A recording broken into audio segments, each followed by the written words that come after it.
Almost all slaves were Christian, either by choice or not. Plantation owners required their slaves convert to Christianity. But in the Second Great Awakening, this message of redemption was very popular among the slaves.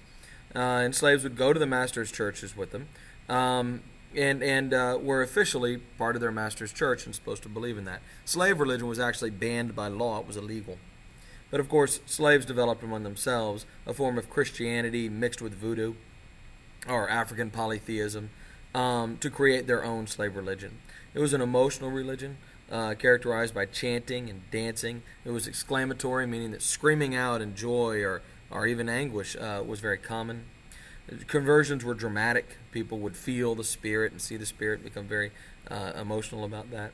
Call and response was very common. Call and response is where the preacher will say something and the audience will respond. It was joyful, affirmative. It emphasized freedom, and they mean freedom in death, freedom through salvation, freedom in heaven.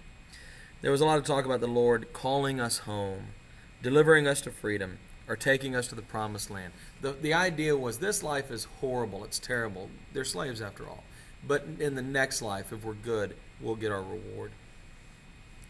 They developed their own language and music. Original slaves, of course, spoke many different languages. They came from lots of different tribes in Africa. And they developed a language that we call Pidgin, which is a slave dialect that allowed all these different languages to converse with each other, and of course including English. And it will shape black dialect to this very day, which is why there are different dialects among many African American communities than white communities. Now I would point out, there is not a right English and a wrong English. That is in fact a form of oppression. When you say the way white people speak is correct and the way black people speak is incorrect, that is actually a tool of oppression.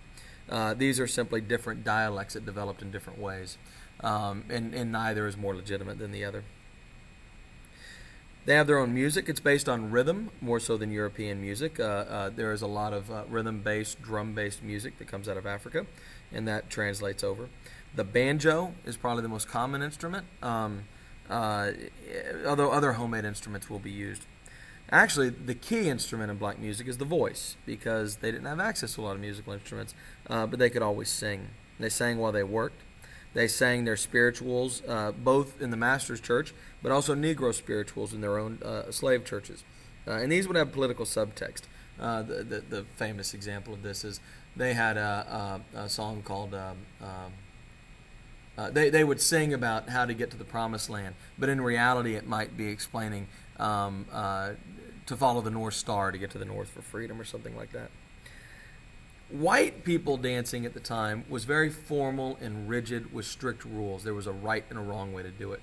African American dance was spontaneous. It was very individualistic, made up on the spur of the moment. So here we see some images of slave entertainment.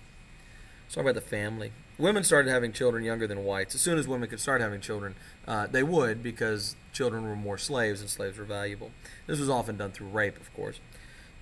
Children before marriage was not taboo. It was great because, the owners wanted more and more slaves.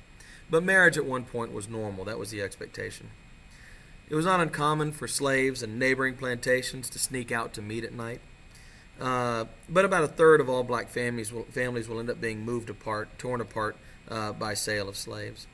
This created extended kinship networks, which is this idea that you might be family with people you're not related to. If your parents get sold away, you might grow up calling someone else mom, or thinking of somebody else as your brother. And so this looser idea of what family is develops because of the breaking up of families. This also was a common cause of running away. You may think of running away for freedom, but many people ran away to be rejoined with their children or their spouse or their parents or something like that.